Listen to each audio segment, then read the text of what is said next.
Ma cosa succede quando Gesù viene incoronato con simili spine e percosso sulla testa?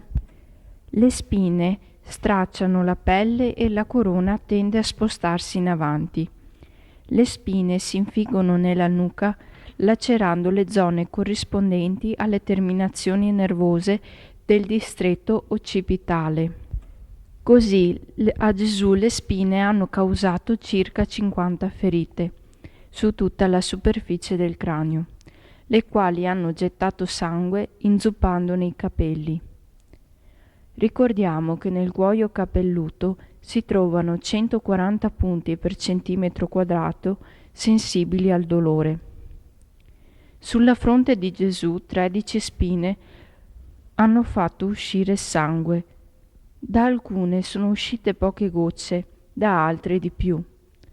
4 di queste spine hanno fatto uscire sangue denso che col tempo ha formato un lungo rivolo che seguiva i movimenti del capo, spinto a destra e a sinistra.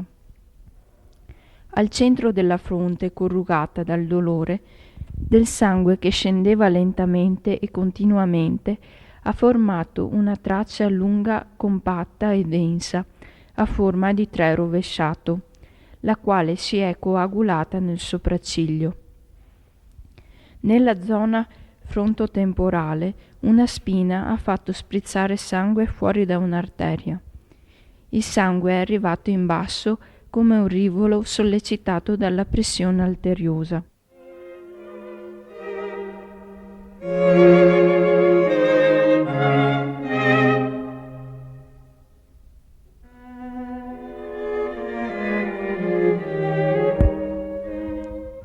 Riguardo poi al manto scarlatto posto sulle spalle di Gesù, qualcuno suppone sia stato il mantello che i soldati portavano fuori Roma.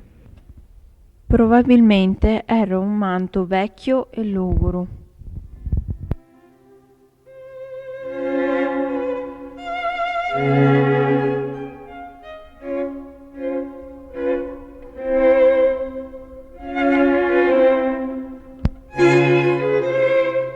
Ecce homo. Giovanni 19, 4, 5. Pilato uscì fuori di nuovo e disse loro: Ecco, io ve lo conduco fuori, perché sappiate che non trovo in lui colpa alcuna. Allora Gesù uscì portando la corona di spine e il mantello di porpora. E Pilato disse loro: Ecco l'uomo.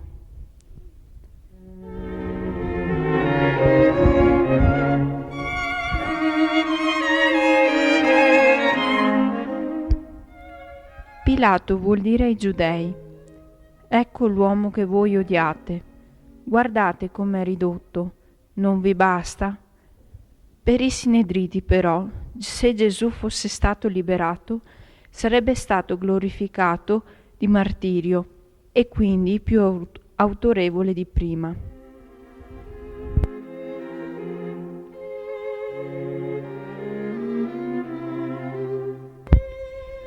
Giovanni 19, 6, 7. Come lo videro, i capi dei sacerdoti e le guardie gridarono: Crocifiggilo, crocifiggilo. Disse loro Pilato: Prendetelo voi e crocifiggetelo. Io in lui non trovo colpa. Gli risposero i giudei: Noi abbiamo una legge e secondo la legge deve morire perché si è fatto figlio di Dio.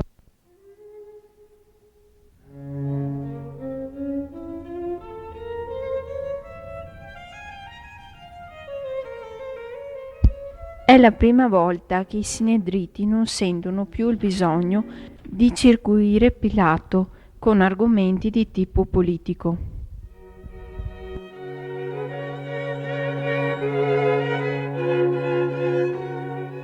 Giovanni 19, 8, 11. All'udire queste parole, Pilato ebbe ancor più paura. Entrò di nuovo nel pretorio e disse a Gesù: Di dove sei tu?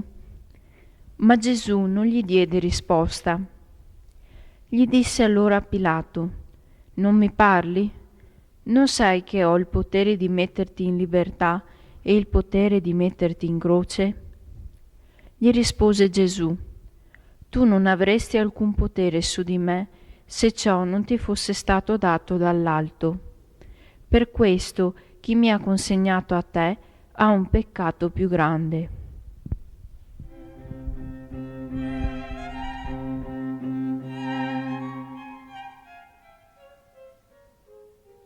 Se Pilato fosse stato più grande, avrebbe esercitato il diritto di obiezione di coscienza a costo di perdere tutto per sé.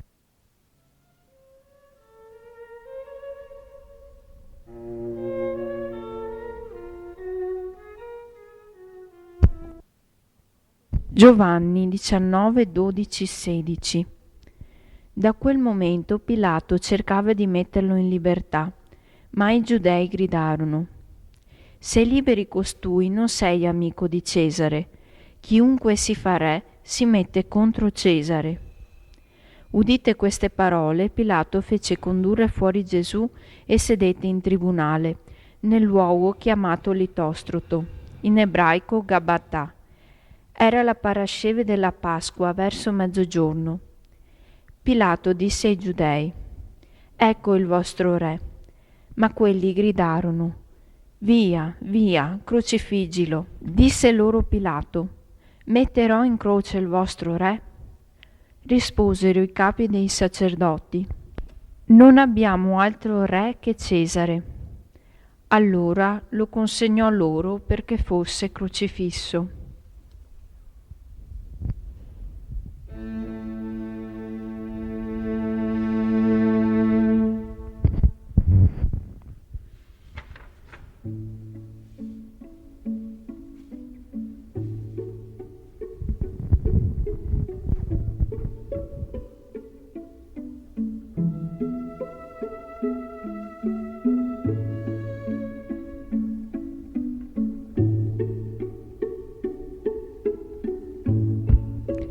Capitolo quarto.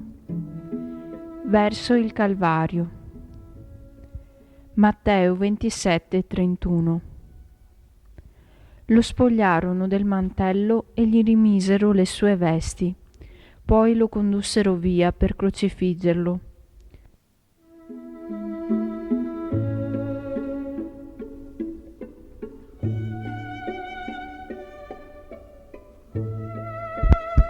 Gesù era stato flagellato.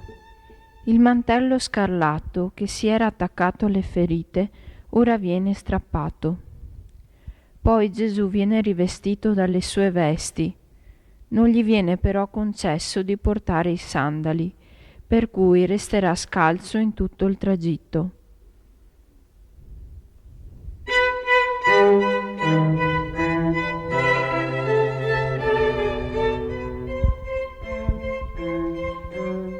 Da questo momento Gesù non ha più alcun diritto, legale o umano, al rispetto della persona.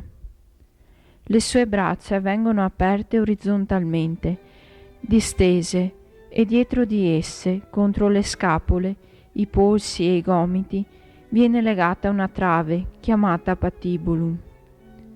Questa, al momento dell'esecuzione, avrebbe costituito il braccio orizzontale della croce.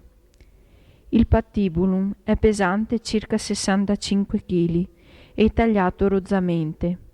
Coi movimenti del cammino scorticherà la pelle già ferita dalla flagellazione.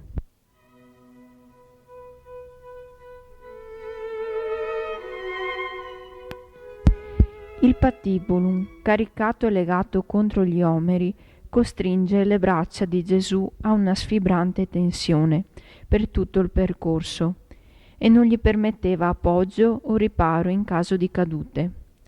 Probabilmente al collo di Gesù viene appesa la tavoletta con la motivazione della condanna che verrà appesa poi sulla croce. Aveva lo scopo di servire come deterrente per quanti furono spettatori. Altri due condannati si incamminano con Gesù. La scelta di raggruppare le esecuzioni era frequente per un più fruttuoso impiego dei carnefices. quei 4 soldati che eseguivano la crocifissione, e di scorte, ma anche per un effetto pubblicitario e intimidativo. Li si legava in fila uno dietro l'altro, con corde annodate alla caviglia di chi precedeva e al collo di chi seguiva, e così avanzavano tra strattoni e cadute.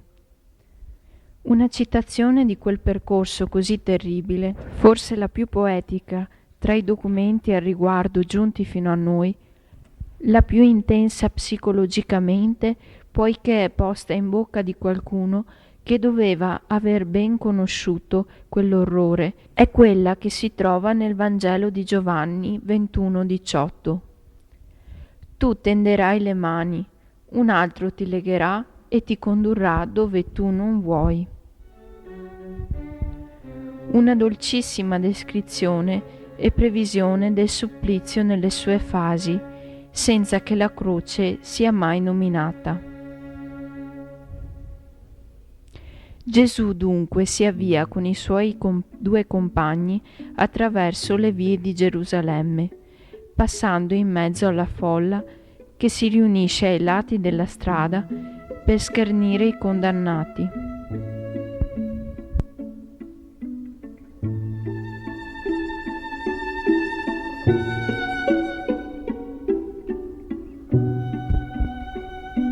La Veronica. Questa è una ricostruzione della figura della Veronica che ho tratto dalle ricerche che ho fatto. Dalla casa di Pilato esce una donna, ha il volto coperto da un prezioso velo e si dirige verso i condannati. Li incrocia a destra della casa di Pilato da cui era uscita, in direzione della porta orientale.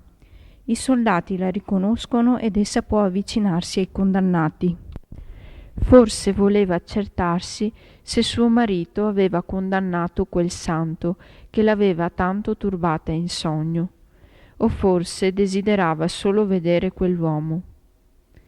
Ella in ogni caso lo trova sfigurato e bagnato di sangue. Lei aveva fatto quanto era in suo potere per evitare quella condanna.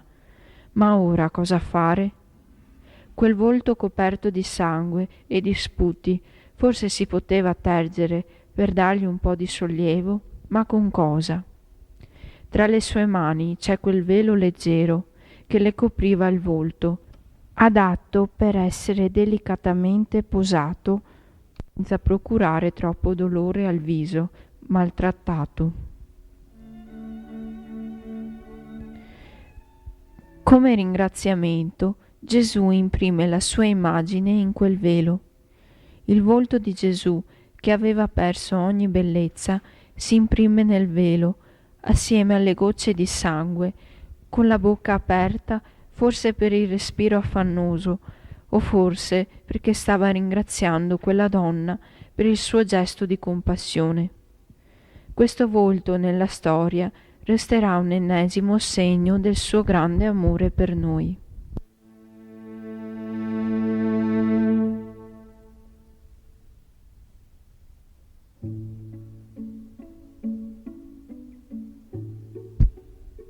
Gesù riprese il cammino verso il luogo dell'esecuzione, il Golgota, scelto appositamente perché isolato e visibile da lontano.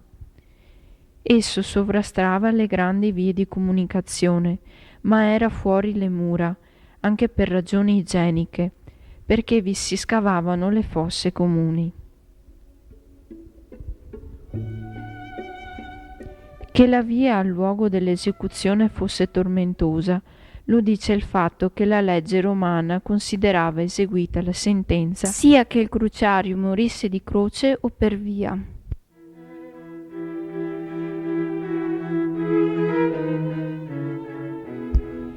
I condannati cadevano più volte lungo la via. In queste cadute Gesù si scoriò il naso e il volto, dove al sangue si attaccò la polvere della terra. Anche le ginocchia si scoriano fortemente per gli urti violenti contro il lastricato.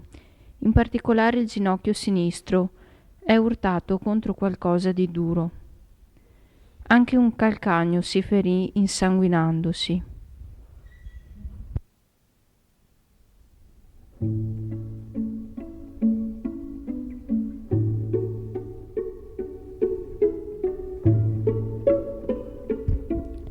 Il Cireneo.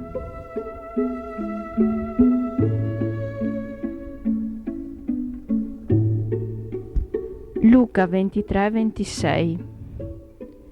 Mentre lo conducevano via, fermarono un certo Simone di Cirene che tornava dai campi e gli misero addosso la croce da portare dietro Gesù.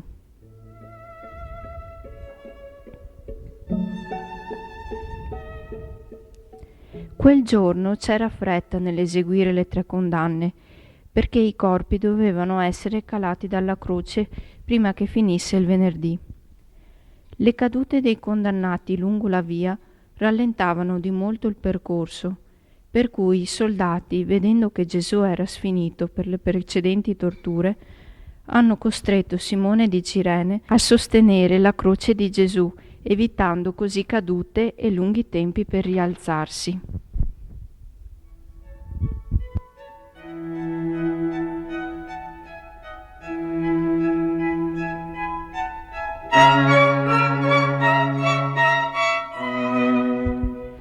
Le donne di Gerusalemme.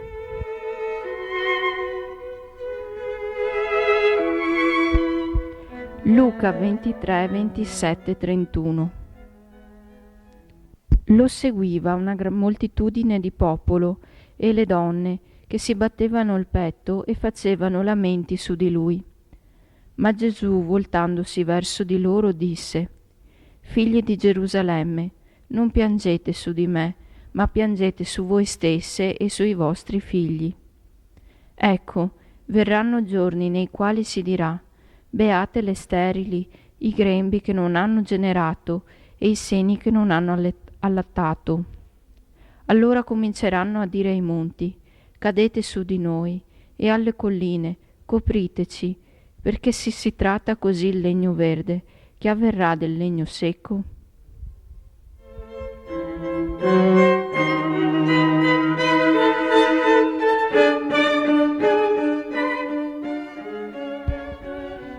Tradizionalmente a Gerusalemme c'era un gruppo di donne che piangevano sui condannati e preparavano le bevande anestetizzanti.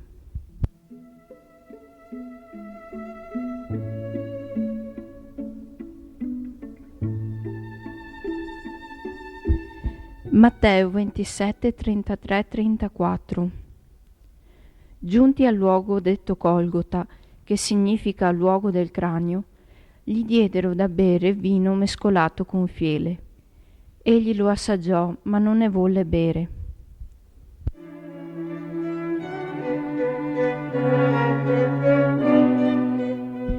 Qui terminava il percorso dei condannati. Si calcola che Gesù, da giovedì notte ad ora, abbia percorso circa 12 chilometri a piedi.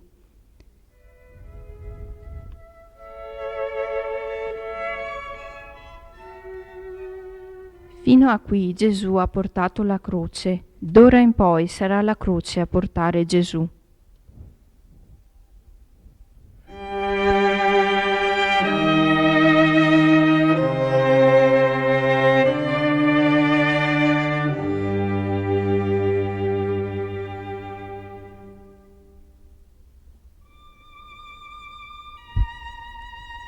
Capitolo V.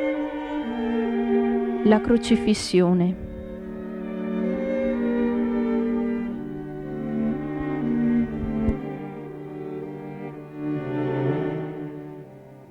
Giovanni 19:18. Lo crocifissero e con lui altri 2, uno da una parte e uno dall'altra, e Gesù nel mezzo.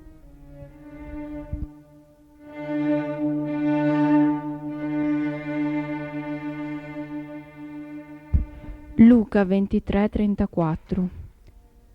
Gesù diceva: Padre, perdona loro perché non sanno quello che fanno.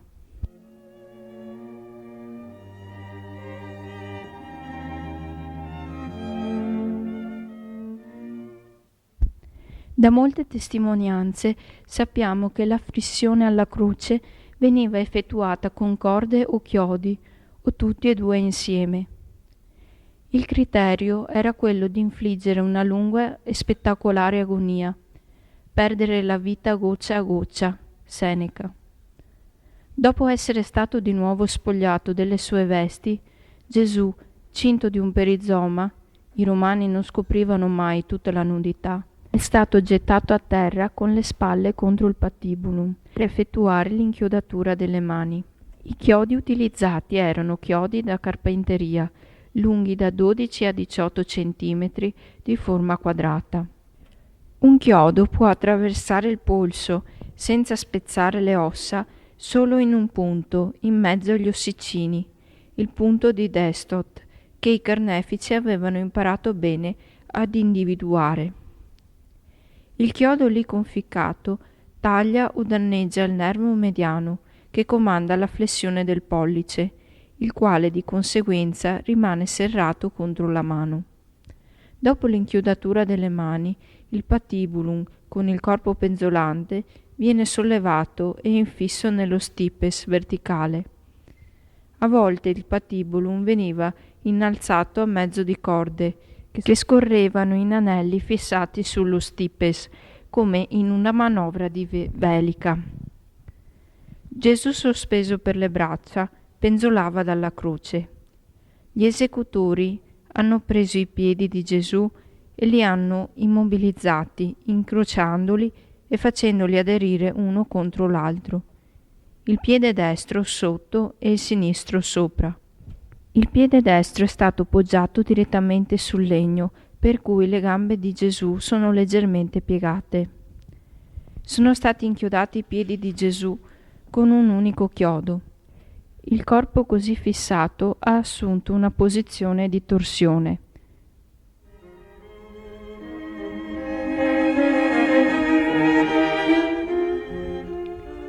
Gesù è stato crocifisso in mezzo ai due ladroni per aumentare la teatralità della condanna.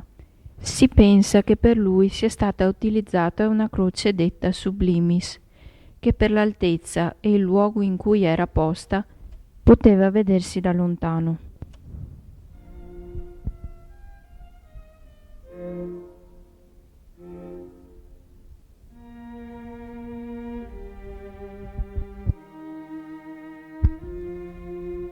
Giovanni 29, 19, 22. Pilato compose anche l'iscrizione e la fece porre sulla croce. Vi era scritto Gesù il Nazareno, il re dei Giudei. Molti giudei lessero questa iscrizione perché il luogo dove Gesù fu crocifisso era vicino alla città. Era scritta in ebraico, in latino e in greco. I capi dei sacerdoti e giudei dissero allora a Pilato: non scrivere il re dei Giudei, ma costui ha detto: io sono il re dei Giudei. Rispose loro Pilato: quel che ho scritto, ho scritto.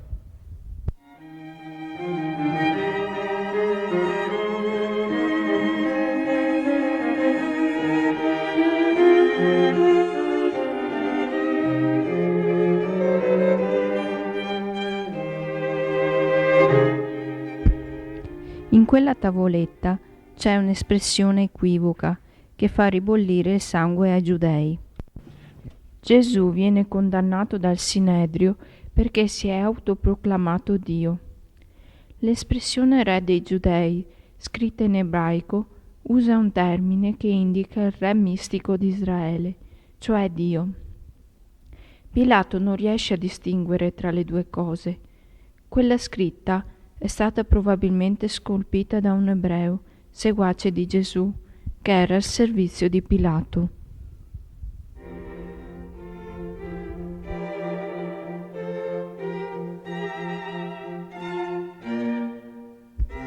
Giovanni 19, 23-24.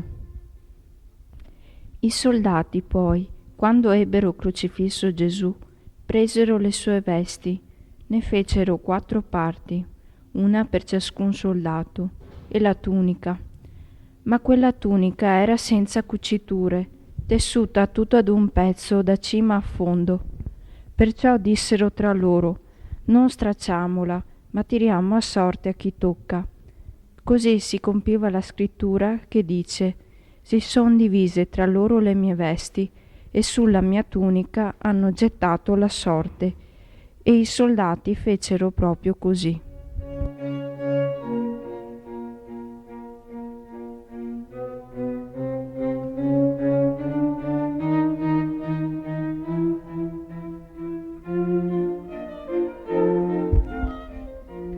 Matteo 27,36. Poi seduti gli facevano la guardia.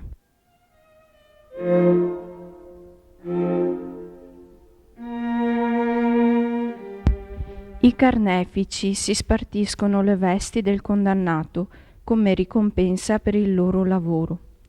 Presumibilmente queste vesti erano i sandali, la cintura, il mantello, il copricapo e la tunica. Poi si siedono a fare la guardia per accertarsi delle morti avvenute.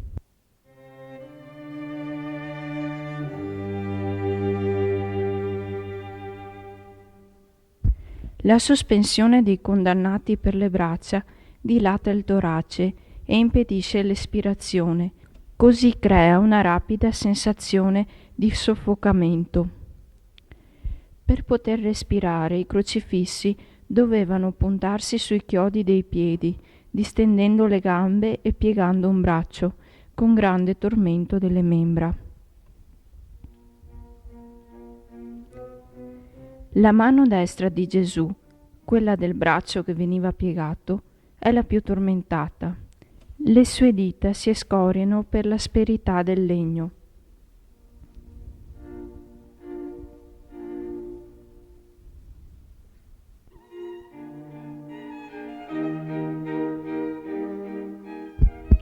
Per le difficoltà respiratorie, Gesù riesce a dire solo brevi frasi.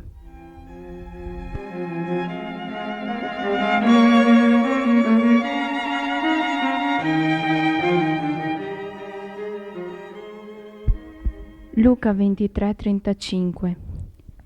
Il popolo stava a vedere, i capi invece lo deridevano dicendo. Matteo 27, 40, 42, 43. Tu che distruggi il Tempio e in 3 giorni lo ricostruisci, salva te stesso se tu sei figlio di Dio e scendi dalla croce. Ha salvato gli altri e non può salvare se stesso. È il Re di Israele. Scenda ora dalla croce e crederemo in Lui. Ha confidato in Dio. Lo liberi Lui ora, se gli vuol bene. Ha detto infatti: sono figlio di Dio.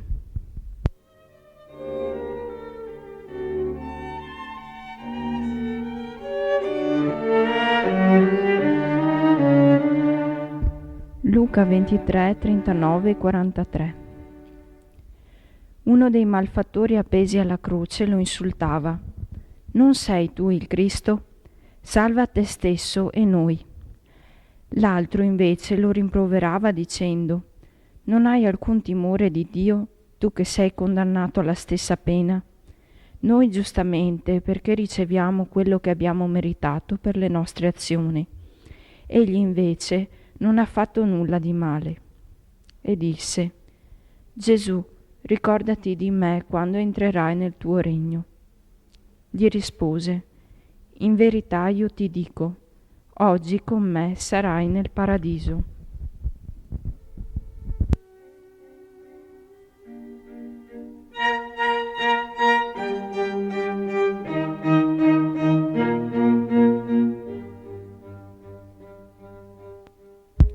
Giovanni 19, 25, 27. Stavano presso la croce di Gesù sua madre, la sorella di sua madre, Maria di Cleofa e Maria di Magdala. Gesù allora, vedendo la madre e accanto a lei il discepolo che egli amava, disse alla madre: Donna, ecco il tuo figlio. Poi disse al discepolo: Ecco tua madre. e da quell'ora il discepolo l'accolse con sé.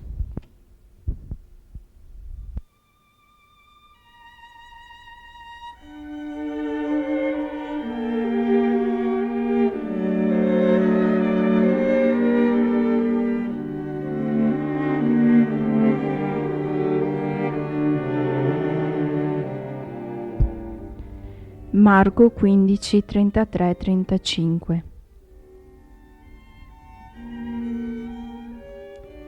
A mezzogiorno si fece buio su tutta la terra fino alle 3 del pomeriggio. Alle 3 Gesù gridò a gran voce: Eloi, Eloi, lema sabachthani, che significa: Dio mio, perché mi hai abbandonato? Udendo questo, alcuni dei presenti dicevano: Ecco, chiama Elia.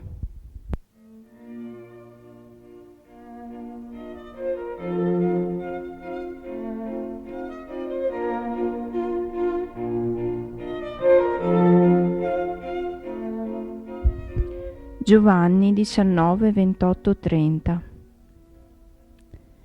Gesù, sapendo che ormai tutto era compiuto, affinché si compisse la scrittura, disse: Ho sete. Vi era lì un vaso pieno di aceto. Posero perciò una spugna imbevuta di aceto in cima a una canna e gliela accostarono alla bocca. Dopo aver preso l'aceto, Gesù disse: È compiuto.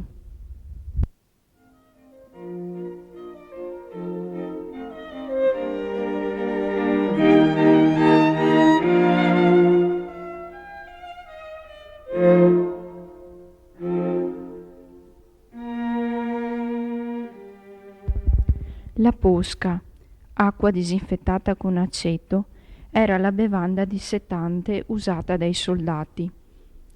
Ognuno aveva una borraccia di posca e una spugna, utilizzata come tappo. L'aceto veniva anche utilizzato per far rivenire i condannati, per rendere ancora più tormentosa l'agonia.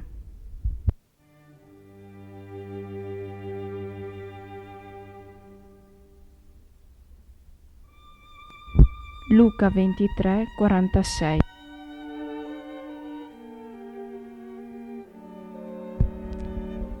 Gesù, gridando a gran voce, disse: Padre, nelle tue mani consegno il mio spirito. Giovanni 19:30. E chinato il capo consegnò lo spirito.